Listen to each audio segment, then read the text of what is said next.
Hi, welcome to this week's edition of Blues Talk. We're going John, Dave, and myself. We're going to look back over Leinster's comprehensive victory against Ulster and Connacht's win against Glasgow, and of course preview the Pro 12 final in Edinburgh next weekend. So, boys, 30 points, 18 against Ulster. What is it? Our 10th final in the last 8 years. Wow, that's pretty amazing. That's mad stuff, Ted. It was a great game, and I suppose the best cliche to kick it all off was we won the collisions. That's what we did in that game. We won the collisions, and that's pretty much how we won the game. We toughed it out, and that's kind of the reverse of what we did when we were up there. We kind of lost the collisions a little bit up there. We weren't fully committed, but every single player was, they were totally psyched up to the right. Yeah, I don't think there was one player that the Ulster player opposite Leinster Outplayed them, yeah. outplayed the There Leinster. wasn't.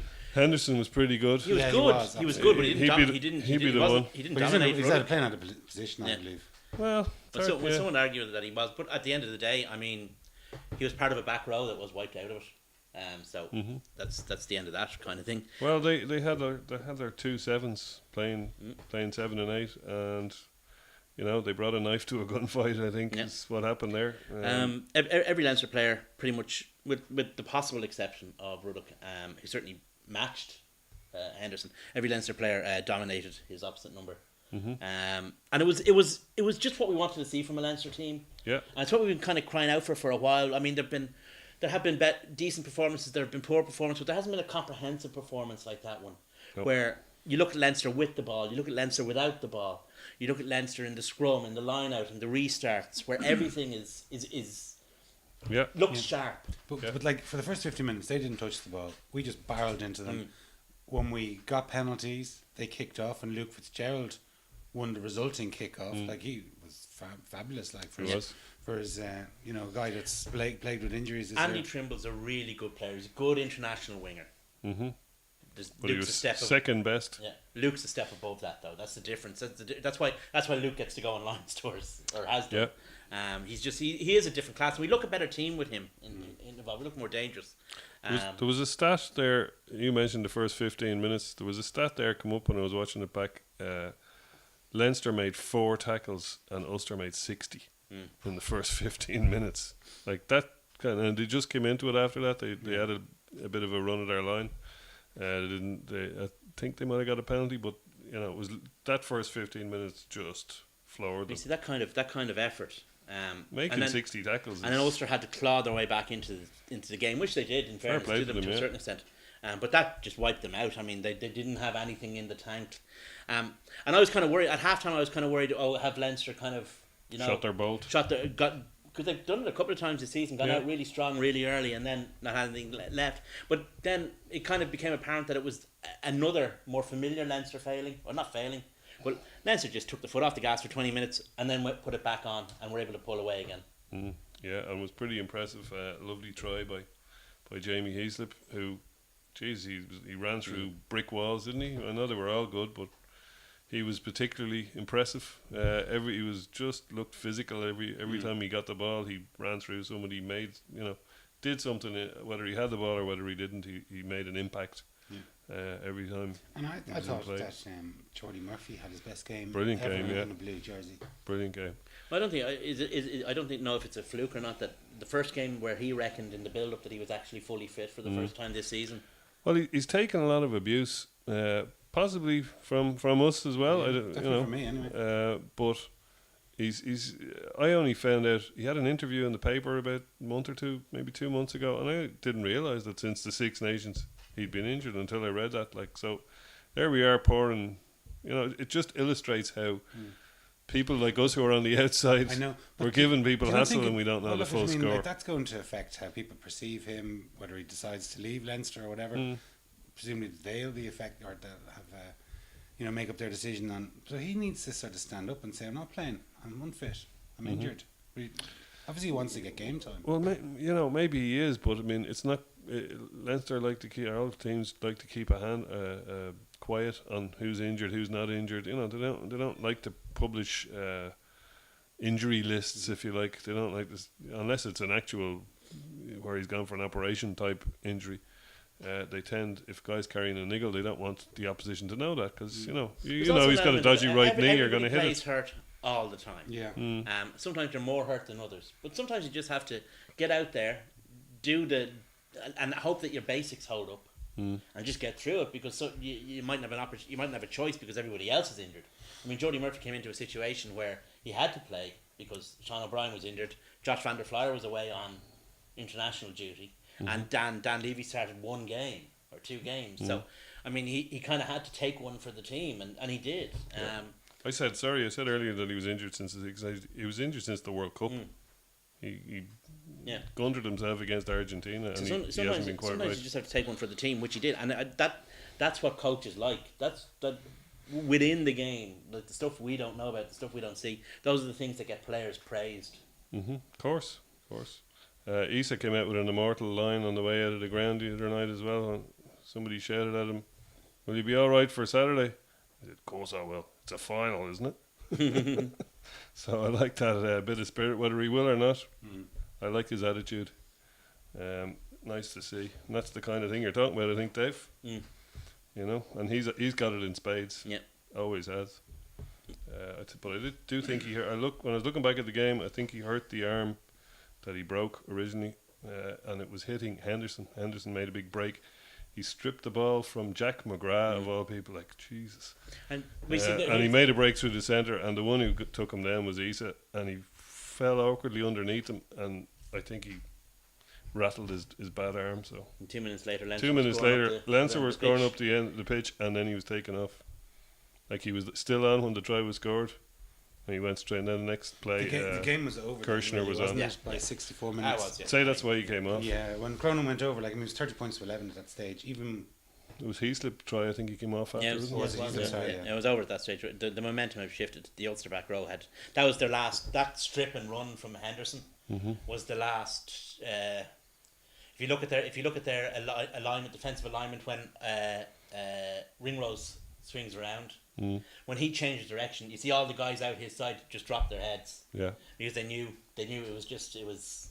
He created that, really, you know. Oh, his change of direction and the way he slid in, he got it over to Sexton, who immediately got it out, and you know, it was a take and give, and Heaslip was in there. But you could see the Ulster players kind of on the unused side, if you like.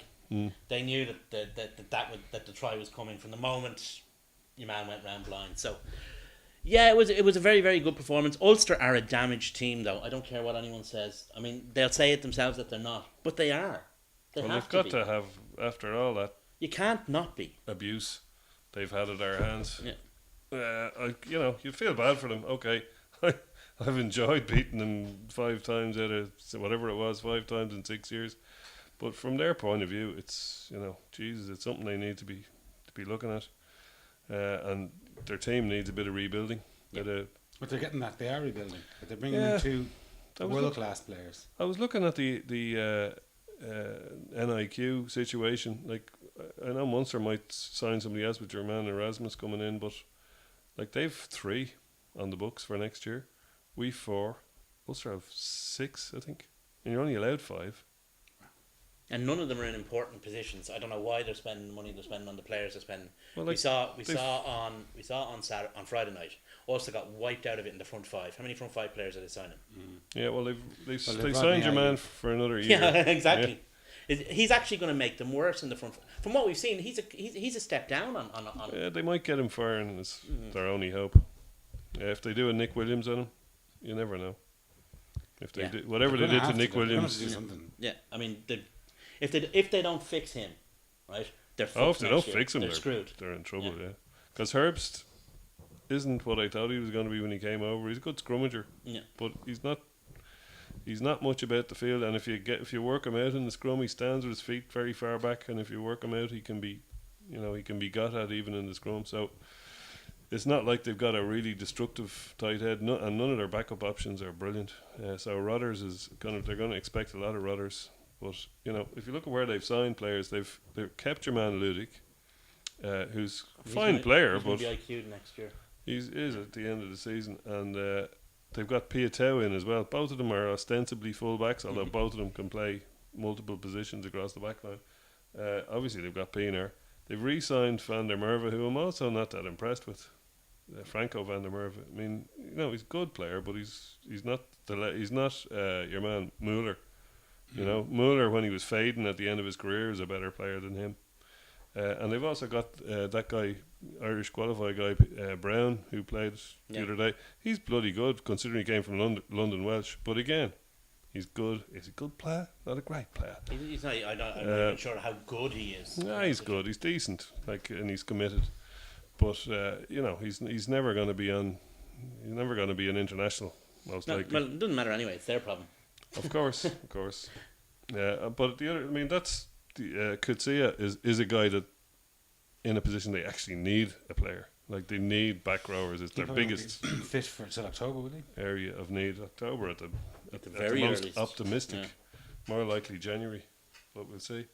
Anyway, enough of Ulster. Meanwhile, back at Leinster. But you see, we've beaten them in all the big games, but those big games have been in the RDS. Like, there was one in Twickenham, but all the other big games we've beaten them have been at home for us. Even their final. That's true. You know, But so maybe like, that's the first step in their. so If like, Get a home semi well, final. I mean, even if you look, I mean, on paper, you'd say Glasgow should have beaten Connacht. Now, they obviously didn't, but the home semi-final, and it's by no fluke. Now, this is the 6th year, and there hasn't been. there are people out there who will tell you that the crowd has no effect on a match, right? And they'll tell you it's rubbish to believe any other ways, and they'll say why. You look at the statistics in every single code, almost in team sports, of home games versus away games. It is undeniable that the crowd has an effect. It's more prevalent in rugby too. But you sleep than in your most own sports. bed. You are going into the home dressing room. You know, it's only Your routine is your routine is mapped out. unchanged. Exactly. Like, you don't have to worry. I know it's only coming down from, Belfast, but it's still getting onto a bus and driving for 2 hours. At the end of the day, at this stage of a competition, margins are very, very fine. Yep. So even if you're getting 0.5% from a crowd, that's a huge thing. Yep.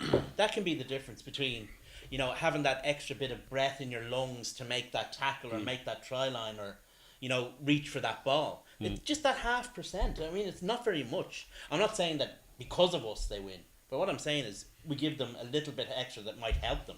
Yeah, for sure. Yeah, well, exactly. But like, I just thought we sort of touched on it. Our star name players were outstanding. Like Sexton, he's Brilliant. Sexton, Fitzgerald. brilliant. Even Owen Redden, looked like he was 7 or 8 years younger. Devin Toner, all of our international guys, and some of the Connacht lads made kind of a backhanded compliment to them, peak in time for the Irish tour. But the fact is that when those lads needed to produce, they produced because they are international world-class players. And if you look at, I was quite impressed with Paddy Jackson in terms of his. Yeah, but you see, another world-class, or certainly international standard player. Do you know what I mean? They all stand up, but there's far more international players in the Leinster team. Well, what I was going to say was there's also far more international standard players in the Leinster team who got their hands on the ball because Ulster have good players. They have good outside players and they've good inside backs as well. But they couldn't get their hands on the ball. It was certainly not enough of it. they didn't have a decent ball. But like Paddy Jackson, what I was going to say was Paddy Jackson is a great passer of the ball. He really is. He really gets the back line going, and he can get into the gain line and all that. But he had shit ball to work with, and he also doesn't have the nous that Sexton had. Like, the ball that he put down into their 22 at just the right time. That kind of thing is invaluable, and it's knowing when to do that. Paddy Jackson hasn't quite got that yet. In fairness, they were chasing the game, so they couldn't really be kicking it away so much.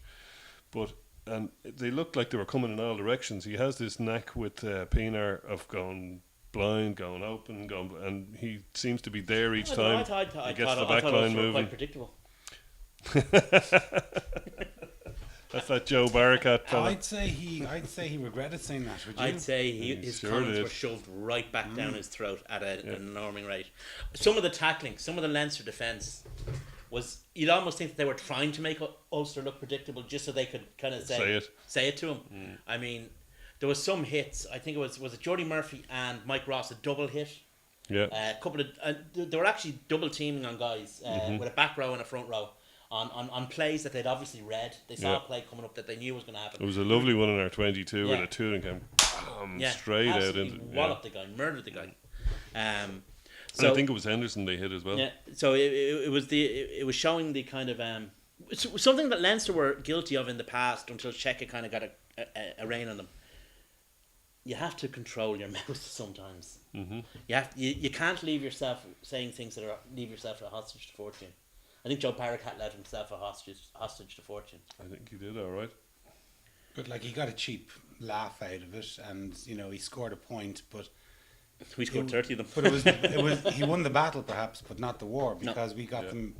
You know, we got our revenge in a far bigger game than the league game up in Ravenhill. Mm-hmm. Well, Connacht and the other semi-final, they had a victory over Glasgow, 16-11. Mm-hmm. I remember watching it on Saturday night, and I thought, no matter what Connacht are trying to do here, I thought the officials really tried to make it as difficult for them as possible. It's a conspiracy theory there, all right, to say did the officials want Glasgow in the final to I get the got ticket that sales impression. up? I think it's a bit of a stretch. It Perhaps did so. look I just thought it looked like that. I'm It not did saying, look- I mean, it's hard to. a bit iffy there. Connacht But there's did not get the rub of the green. Two disallowed tries, and you're talking about the home advantage. It kind of nearly, in some ways, worked against them. In fairness, they were Not disallowed. tries. They were not They tries, weren't so tries. you know you can't really But how complain. many phases back did the one that kicked against yeah. Bundiaki's foot? The one with the knock on was it was particularly they had to go back quite a few plays. There was also they were quite unlucky when there was 2 warnings close to the line, and there could have been a card quite easily. And on the next phase, Glasgow stole the ball, and you know that was the end of that. Unfortunately, they would have got a card. How on earth did Chris Henry not get sin bin for that? Yeah, it Not was bad. outrageous. I think he was shocked himself that he didn't walk. I don't think he could believe that he didn't get yellow carded, because by any standards of yellow cardiness, Mm-hmm. you know, in terms of was he trying to win the ball hand up as opposed to hand down, it was a complete and utter, Oh yeah. absolute deliberate knock on. Anyway, carry on.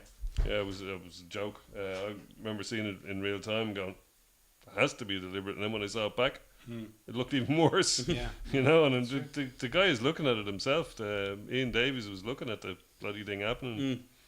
Didn't call it for whatever reason.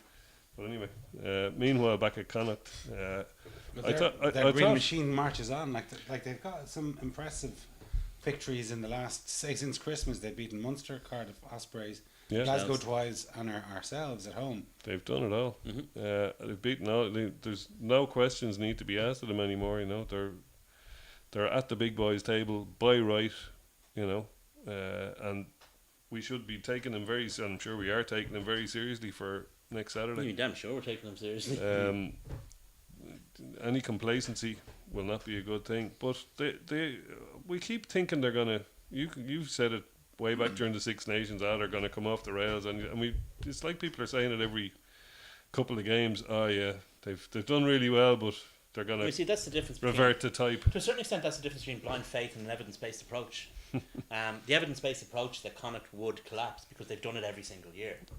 Based on previous seasons, yeah. So that's but in fairness, they broke that cycle, and that's what Lamb has done. He broke that cycle because in the last 3 years, I think Connacht have been up in and around the European positions going They into blew it last year. Yeah, going into the Six Nations for the last couple of years, and then slid down the table as small squad, I various think different with things. 4 or 5 games to go last season, they were in the top were in 6, there, and yeah. they just blew it. And that's happened once or twice. So that was, but this year they didn't, and this year they pushed on. That was you always reach a tipping point in a season. Are you going to go? Are you going to topple, or are you going to push forward? Well, they pushed forward. Season 3 seems to be a season in a coaching cycle that all your best laid plans come to fruition. You know, maybe season 5 is where you're going over the edge, and they need a new voice in the dressing room. But season 3 seems to be the sweet spot. 2 seasons of getting you to play the right way, and then a 3rd season of reaping all the rewards of the previous 2. So, Pat Lam, everybody's. I saw a little graphic there that showed a picture of Ireland with Leinster, and then the rest of Ireland drawn in as Connacht. So every neutral in the world, and if Connacht were playing anyone else but Leinster, I'd be supporting them too. If they were playing Ulster next weekend, I'd be going over and supporting Connacht. So Yeah, everybody outside Leinster will be so happy to see Connacht win. I think everybody outside Leinster couldn't give a fuck about Connacht as long as Leinster don't win. It's more like I think it's more positive than negative, Dave. do you think that's the way they're thinking down really south do. of the Mason-Dixon line, do you? Well, there's probably a few sad, bitter people down there. Yeah, they're called Munster. Yeah. Well, Personally, a mirror image of you, maybe, Dave, really. I think there's a huge amount of. I take Connacht seriously. Most people don't. Most people are just patronising Connacht. You know, they give them a little pat on the head, tickling them under the chin, throwing them a biscuit. I don't think anyone's I doing think that now, Dave. I think they're a serious team. I've said that for a long time. That's why I judged them so harshly. I was harsh on them 2 years ago because I thought they were a way better team than their position suggested. Right. Now they're in the position that But now they're getting their funding, Dave. Their funding has gone from 2 million to 6 million. that's what I'm saying. Like, I'll give you an example. Bank of Ireland, I think about 6 years ago, started to sponsor Leinster. They were given Leinster 6 or 7 years ago 1 million a year. Do you know how much they were giving Connacht at the time? 100,000. That's 10% of the budget of two teams. What your brand sponsor is giving you. They have no money. Like, I can see why there's a chip on their shoulder in that video there a few years ago. You can see why. Because they don't have any facilities. They have no, they used to have to drive in a bus to Dublin to get a plane. They couldn't charter their own flight. Do you know what I mean? Mm-hmm. Like, they just didn't have any cash, any spare cash.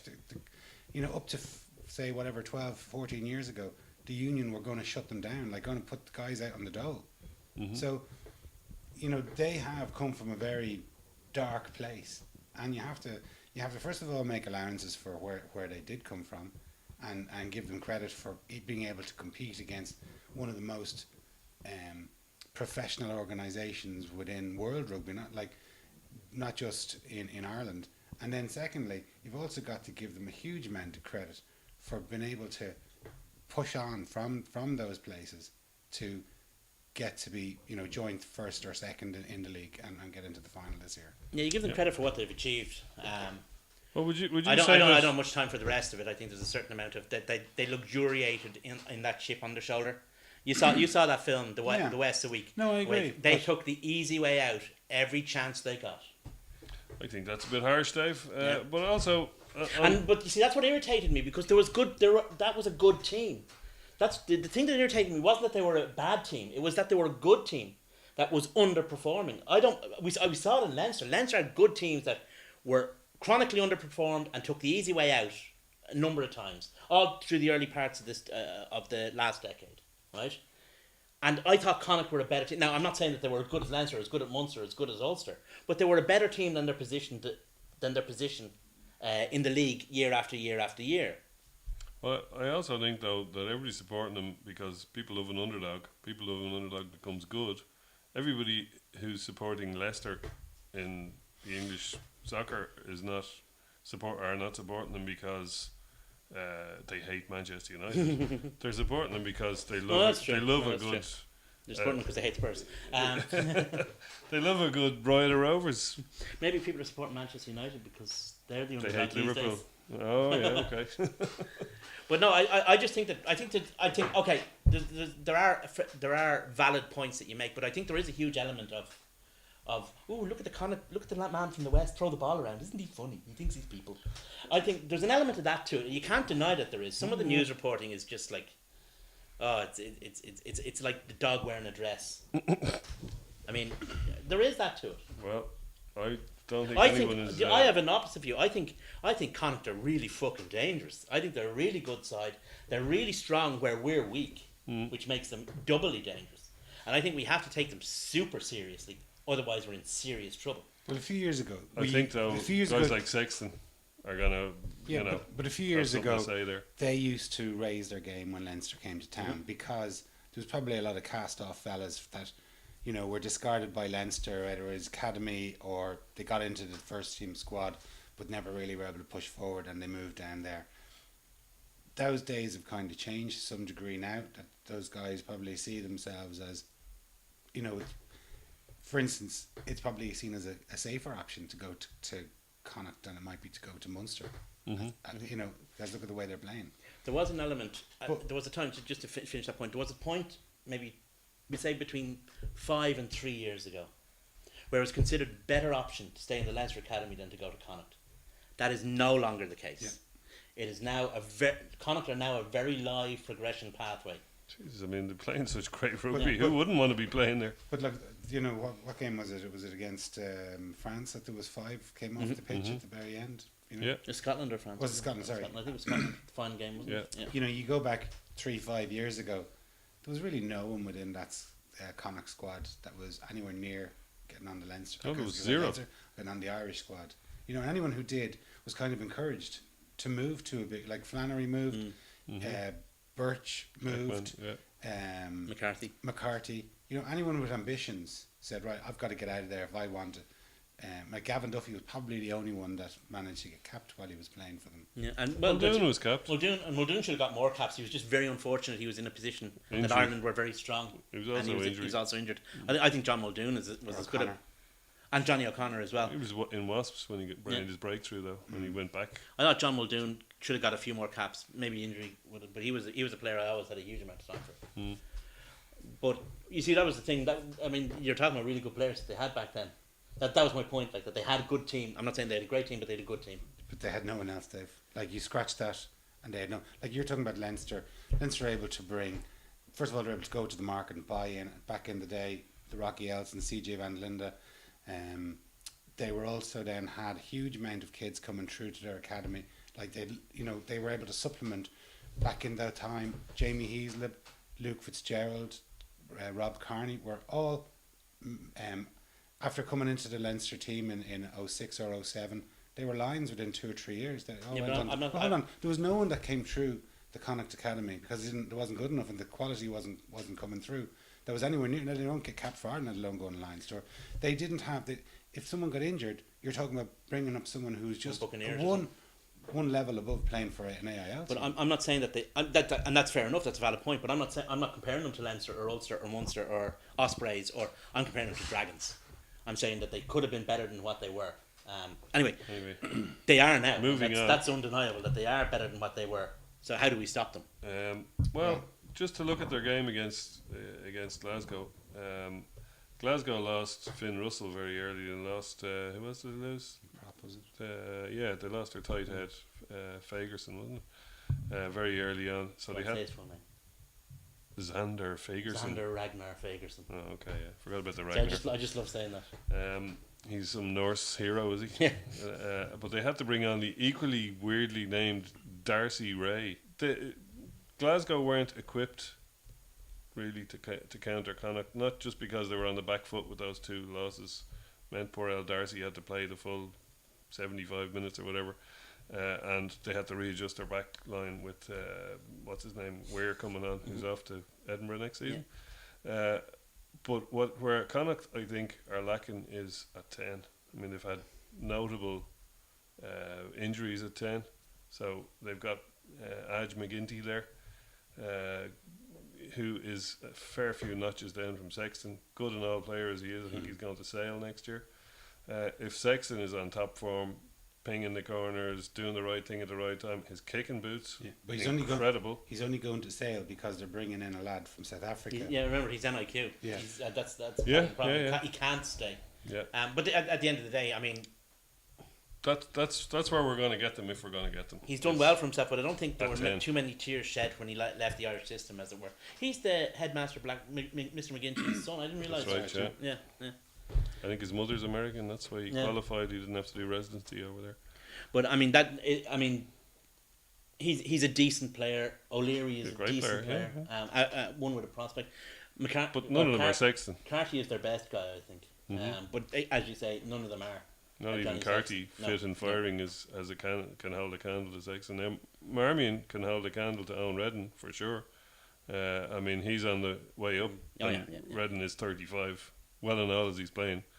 If he'll knock another year out of it, I'd say. Although you never know. Stringer's still going. He's nearly 40. It'll be interesting to see actually what happens on the South African tour between Marmion, assuming he goes, and Murray, because sometimes you see positions change hands in a tour environment when a coach gets an extended exposure. Now it may be less so in the modern professional game as it was in the amateur days when it was the first time a coach got to spend an extended period of time with a player. But sometimes you saw positions change in hands, and although Murray has played well, Marmion is the form guy at the moment. He's playing really, really well. Yeah, no, he's a great player. I don't know. I don't know if there are other areas of their team that they've a few injuries in as well, like Dennis Buckley, and there's a few places that we can have at them, but we want to really be on top of our game, or we're not coming home with a trophy. No. We actually I mean, there's a question like you were saying about Easton and Siwa. He said, of course, I'll be all right. It's a final. I said there's an element of that with Bundy Aki as well. He seems to be every time the play stops, he nearly collapses. Yeah, he's and then when the play, he's up again. Like his great intestinal fortitude. He certainly has. But he is playing hurt. Like he was on crutches, I think, until Tuesday. And played. Well, there you go. He's on one leg, so if we have Isa on one arm versus him on one leg, and it's also the last game of rugby for Leinster for the new England cap, Benji. Manu Tuilagi 2, as he's becoming known. So that'll be nice. There hasn't been too many English capped players playing for Leinster. There was a joke I saw today. Will Green is about all I can think of. I saw a joke today. Ricky Nebbit, was he capped by? I don't know. Will Green he was part of the Wasps team that won the 2 out of 3 years. But the joke today, I don't know if you saw it, was that Leinster have more representatives on the English team than a couple of Premiership teams, and the same amount as Gloucester, and the same amount as. So, although if you notice the way the 13th Premiership the RFU announcement, he was down as a Worcester Warriors player. Was he? Yeah. Of course. Well, that's an interesting battle now between. I mean, the battle, and he will be by the time the first test comes along. The battle in midfield is going to be very key as well.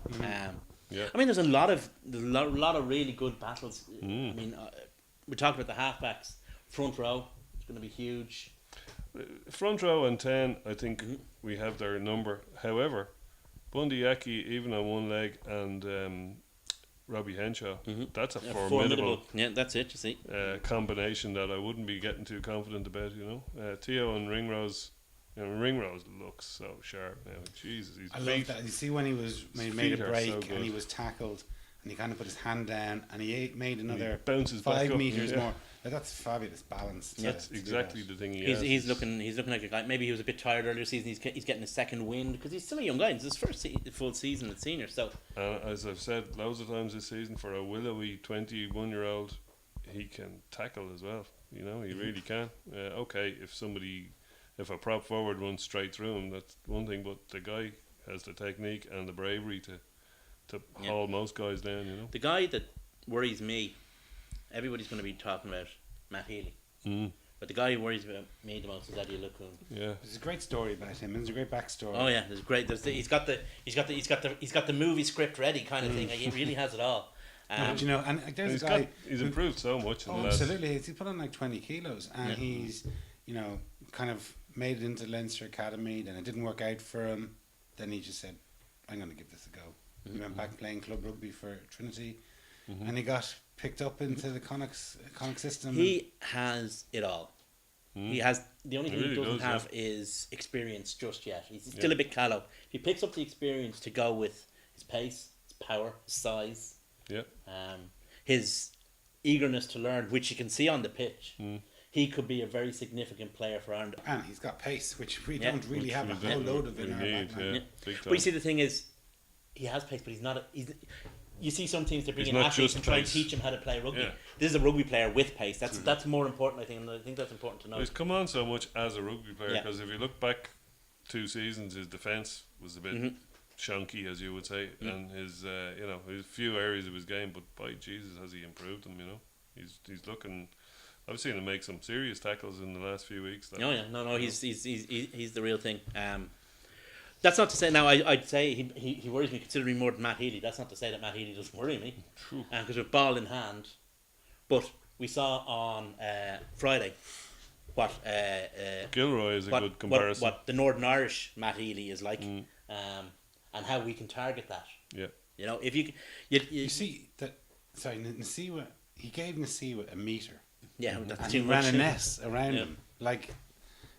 That's one of the reasons I'd imagine why Gilroy has kind of his international career has just kind of come to a shuddering halt. I don't think there's any question about it. The reason why Gilroy is a wonderful player with ball in hand, but without it, he's dreadful. I mean, he gave Nasiwa just. He may sort of handed him that try because he missed him anyway. Yeah, infuriating. Jeez, Isa had a lot to do with that try, and he finished it off. Yeah, but he didn't have to do. Lovely. None of it involved getting around Craig Gilroy. And Healy does the same thing. I mean, it's not a lack of willingness. I think Gilroy got sucked in, and I think Healy gets sucked in as well, and he leaves too much space outside him. And now one of the questions we had from Dara was regard to Rob Kearney's return. How would he fit in? Well, I think using Isa Nasiwa on Healy's wing might be an advantage. I mean, Rob is going to play if he's fit. He's going to play, and Isa's going to play if he's fit because he's Isa. Would they change your winning team? And Luke Fitzgerald on the other wing, you're not going to shift him either. He's in fire. I would suggest that that's our first choice back three anyway. Everyone fit, I'd imagine it is. Yeah. So wouldn't it be great to have your first choice back three fit for the final? Yeah, buddy. Yeah. Oh well, you got a situation, and then I mean you've got other little intriguing battles. Mick Kearney coming up against his former employers, Pepperami playing really, really well. He's in great form. And I mean, he was winning collisions. Yeah, he was another guy who could have put that man of the match medal around his neck on Friday night. I thought he was himself and Toner have a lovely partnership. Yeah, they really do. The disparity in height is a bit large, but in fairness, it's always going to be that way with yeah. Well, somebody is 6'7", they're not quite. He's only 6'5".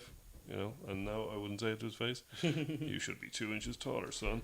But Jesus, he's got typical tight headlock. He's got the bulk. He's the got grunt and a bit of animal and a bit of dog or whatever. He's got all of that stuff. He's just the man we need to be coming good. And coming good, he is. The one area where I see us having an advantage, that's undeniable, I think, for me anyway, is in the back row. That's the area where we certainly have the experience. In every other part of the pitch, there's swings and roundabouts. I think maybe we have more depth in the front row, but 1 through 3. I'd say we have a stronger bench as well. 1, 2, 3 against 1 through 3. I think that there's pretty much nothing between them. But I think the back row is where we actually have an advantage. If you compare the two teams, we're gonna win on paper. We're not playing on paper. We're not playing on paper, and plus their team ethos or their the way they play the game as a team is fantastic. We're only just coming good in that team kind of environment in terms of teamwork. We're only really playing for each other. They play for each other, defense and attack. They really go for it. So the sum of their parts is a lot more than their parts. The whole is greater than the sum of their parts. The whole is greater than some of their parts. You think you've learned that by now? That's the word I was looking for. Thanks, Dave.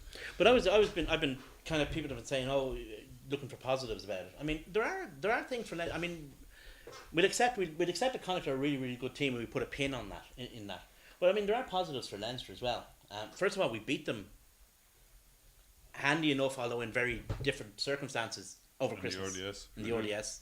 And secondly, we lost them in Galway, but it was a point loss in very tricky conditions, where I know a lot of people argued we should have had a penalty at the end. Now, as it happens, I don't actually think so, but a lot of people would make that argument. But it is 2 from 4 in the last 2 seasons. They have beaten us. I think they've won 7 of the 27 Pro 12 games. And those 7 wins have pretty much come in the last 5 years, 6 years. So, we've also won more trophies in Murrayfield than they have. In fact, we've won more trophies in general. Never mind more trophies in Murrayfield than Glasgow have. No, I'm just trying to look for positives. I'm not trying to disparage Connacht. I'm just trying to look for positives from Leinster. I mean, you can look at it this season and say, okay, Leinster haven't been great over that period of time. Right? But they've got the muscle memory of being. They're still there, and I mean, those guys have got this kind of mad silverware addiction. You see, how many times we've seen it? We saw it in Matt O'Connor's first year, right? And people were less than enamoured of how we were playing. Then we got into the semi-final and the final, and it just went up another level entirely. And in the final, we blew that really, really good Glasgow team away. Yeah, and that's. But it's a shame that we can just raise it for. Well, if you're going to raise it for something, let it be knockout games. I know, but you want to play at a decent standard for the entire year, not just muddle through and then hope that you pick up your performance picks up in the last game, 2 games. Well, we've often said it. What really does it in a knockout game is having been there and known. It's not so much known what it's like to win. It's known how much pain you've got to take to win and how hard you've got to play to win a game like that. And the big example is usually the Claremont semi-final in 2012, where we just Interesting, I about don't know got what he over the saw, line. Was it against the Head last night? I actually didn't. Yeah, Gordon Darcy was on it and made a very pertinent point about that I'll watch it particular back. match, and he said that his team he played in, knew about the pain that it took to win those games. He name checked the match in Bordeaux, the match against Harlequins, Wow. and a couple of other matches that he'd been involved in. He said the majority of this team didn't know about that. And those lads, and he said he was talking about, and he said they're just words, but what, the culture and the environment that Leinster currently have might be the same as he was involved in, but they're different people. And they've got to set their own standards and set their own environment, rather than what O'Driscoll and, Felipe Contepomi sat down and said, this is what we want Leinster to be while we're here.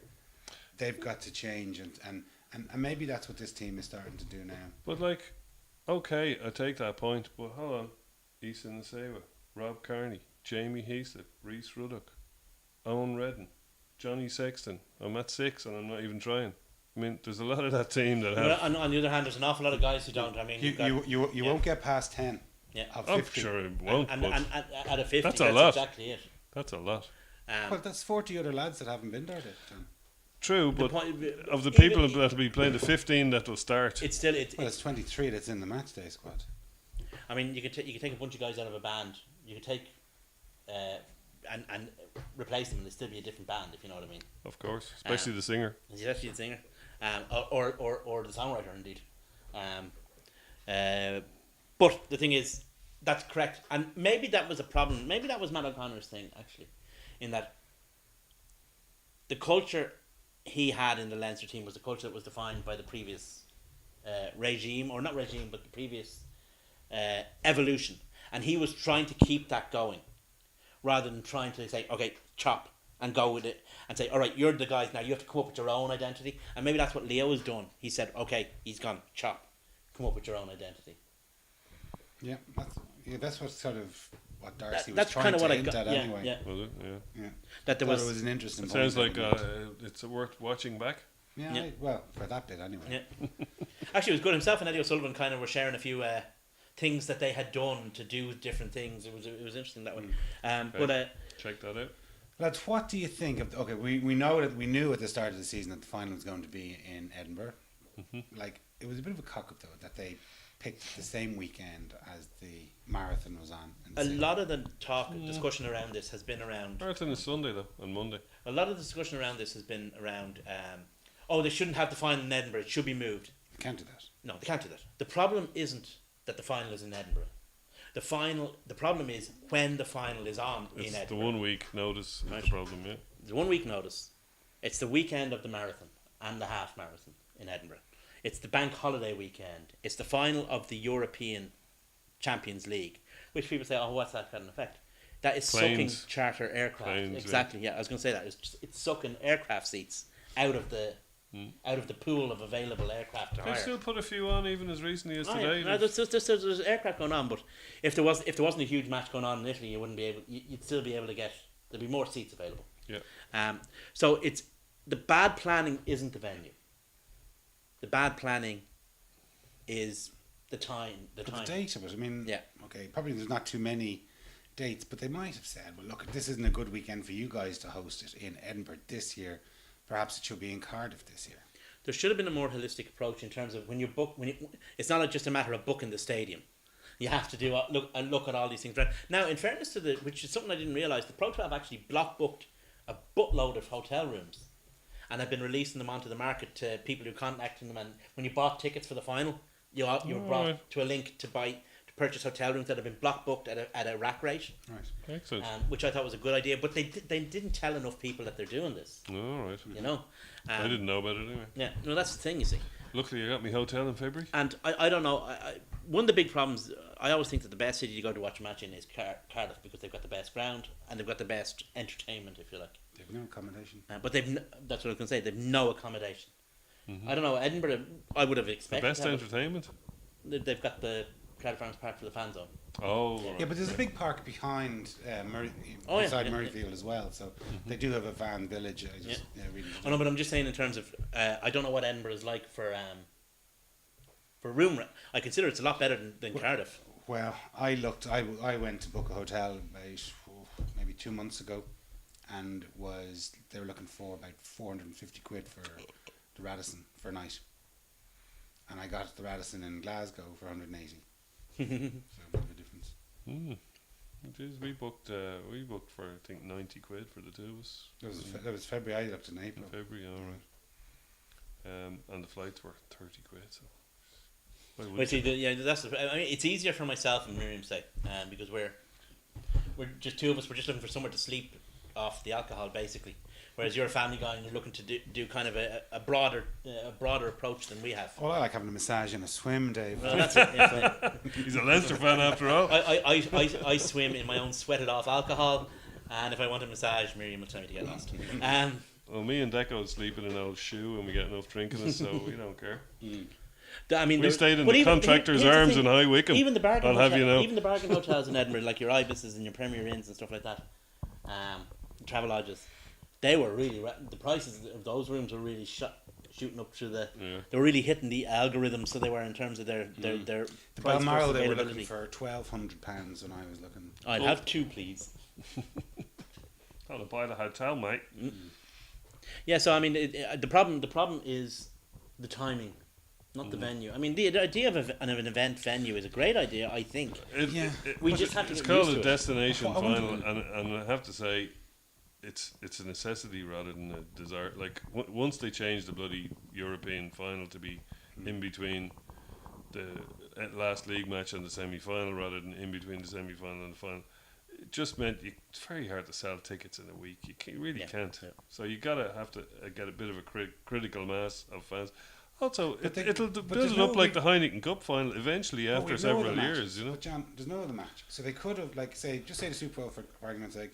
There's 2 weeks off between the last round of games and the Super Bowl. Not saying this is Pro 12 is anywhere as big as the Super Bowl, but there's 2 weeks. There's a week. There's a weekend off. They could have had the match the following weekend, and have this weekend off so that there's. I mean, already Connacht were kind signing of. up to that. Well, Connacht were already bitching. They were saying, "Oh well, Leinster are going to have a 7-day turnaround. We're only having 6 days." Or sorry, they have an extra day, not 6 days. And then you also have the opportunity that you've got that little bit of distance so that fans can have Have 2 a weeks chance rather to- than 1 week to organise themselves to get over there. But like why did they change it? That was already working well. Now, admittedly, all of our finals were in Ireland. We'd 4 in the RDS and 1 down in Munster. We should have had one in Ravenhill, but it was being constructed at the time. Well, I mean, they would have sold out the Aviva for this one.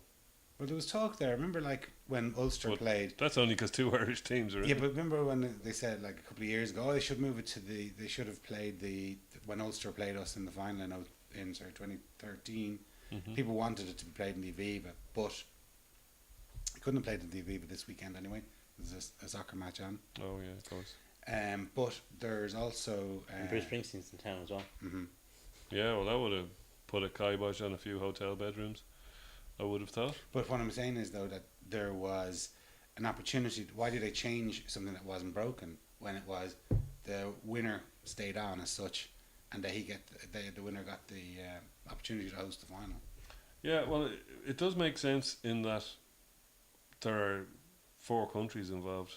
So if a country is going to have no team in the final, it's going to look, so by keeping it, the winner has the final, you're ensuring that it's, going to be in the country. Obviously, you're ensuring that it's going to be in the country of the winner, but you're ensuring that there are going to be people who are going to Correct. buy tickets quickly. Because there's about However, there's about 35,000 tickets sold for this match, right? Yeah. 35,000 people in say the Aviva Stadium makes it look pretty full. 35,000 people in Murrayfield Doesn't. It's an enormous stadium. It's one of the biggest stadiums in Britain, and it's going to have an awful lot of empty seats. It's 9,000 less than the Millennium and I'm not saying it's 18,000 the biggest. less. It's one of than the 60 Twickenham. The Millennium would look equally empty. Yes, I agree with you, but if you're going to build up a destination event, the final is a destination event, then you're going to have to start at a certain point. And they started at a certain point last year with Ravenhill. They just And now they're moving up. and now they're moving up a scale. And hopefully, if they build it up, I mean, if this final was in Rome, nobody complained. To be perfectly honest. Yeah, but Champions League is there this year. I know, but what I'm saying is, in terms of Or it's in Italy. building up the next year, maybe it will be in Rome. Or the Millennium, in fact. Yeah. You know, give the unloved Welsh people some rugby to watch in the end of May. They won't want to do that. I guarantee you. Do you know why?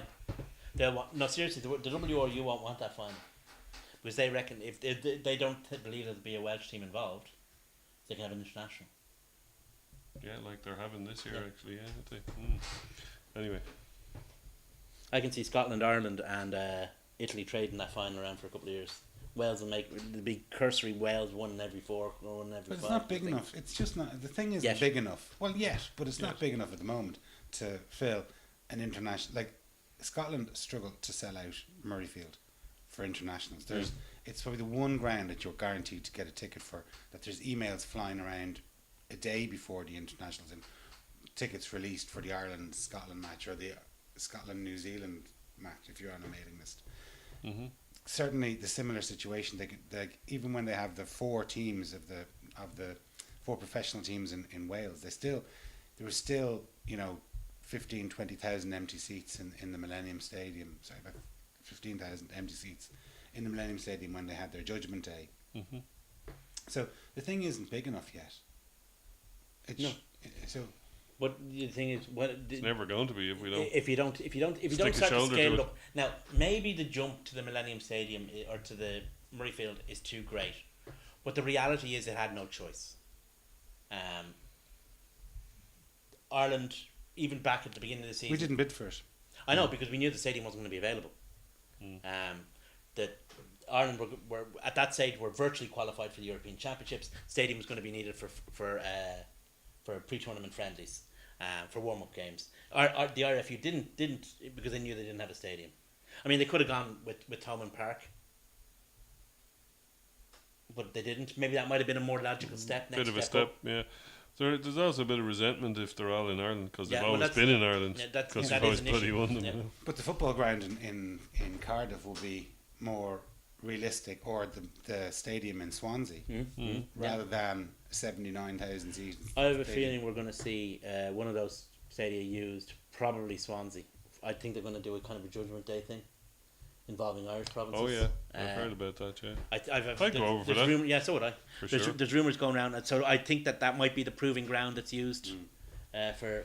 Be interesting. Yeah, and because if you can start to build it up, if they get 30,000 at this final, right, involving 2 Irish teams in Scotland, that's it. They'll regard. I mean, okay, it'll look empty in the stadium, but they'll regard that as a really good turnout. 30,000 But people. from optics, that looks crap. Yeah, but from bums on seats, it'll be a record. Yeah. If they get 30,000, that's a record attendance for a Pro 12 final Yeah, but like they probably in a had. neutral venue in Okay. a different country. But in what was it? In 2004, 2003, when Toulouse played against Perpignan Yeah. in Dublin, Johnstone Road. and there was 27 or 30,000 people, and it was no one turned up for it, and it looked But appalling on In the TV. 2012, when Ulster and Leinster played it. 2013, sorry, when Toulon played Oh, in Lansdowne Claremont Road. Yeah. in the Aviva, you had virtually a full house. Yeah, but that was the last of the Heineken Cups, wasn't it? Yeah, but what I'm saying is they Or built was it second last? even after this small Second kind of, last. if you like, and it was regarded as a disaster at the time, if you recall that turnout in Lansdowne Road for that final. Regarded, and the ERC kind of got really. They got pissed off and they wouldn't send it to Ireland again. Yeah, they for got another, really paranoid about ticket sales and all this kind of stuff. Yeah, but they refused to send it to Ireland for 9 years. But it just showed the evolution of the tournament. And if you get 30,000, okay, it'll look bad on the optics, as you say, it'll be bad. But the thing to remember is, in a neutral country, with two teams from a different country, if you know what I mean, 30,000, still setting a record attendance for a final. Mm. You know, now maybe it could have been in a better ground, but it's still, I mean, you have to, they will extract the positives from it. Mm-hmm. Yeah. Well, no matter what it is, it'll be because they've already sold more tickets than. So it'll be already is a record. Question is how many will turn up. Yeah. Although I hear that many of the Glasgow fans are going to be turned up wearing green. They emptied. Apparently, the Connacht shop was literally emptied. Really? Yeah. Everything that wasn't tied down was fair bought. play. It was Nick, does it? No, bought. Come on. Bundy had to go around and get it back. Joey Barton hasn't hit Glasgow yet. Yeah. Well, I wouldn't blame any neutral supporting Connacht. If I was a neutral, I'd be supporting them all the way. And if we do, like, God, I hope we win. I've got Leinster till I die tattooed on the inside of my eyelids. So you know, I'm not hoping they win, but if at least we have the comfort that if we do, well, I personally have the comfort that if we do lose, I'll at least be happy for Connacht. Very good. Not everybody will. I'd be no happier for Connacht than I was for Munster when they won, or for Ulster if they beat I'd be us. 50 times happier for Connacht. I just don't like losing. Oh no, definitely. I'd rather lose to Connacht than Munster any day. I'm proud to say I'm a dreadful loser. Okay, so before we go, predictions, lads. I think we're going to do it. If we're not right on top of our game, we won't. But I just feel we're getting our ducks in a row here, and I think we're going to do it. If we play as well as we played against Ulster, we win. Oh yeah. If we don't, we don't win. And we do that 2 weeks in a row. We do have to be on it, though. That's, I mean, there can be no 99% won't do it. 99% is a loser's medal. Yep. Very good. Okay, boys, thanks very much. And if you're heading over, enjoy. Cheers.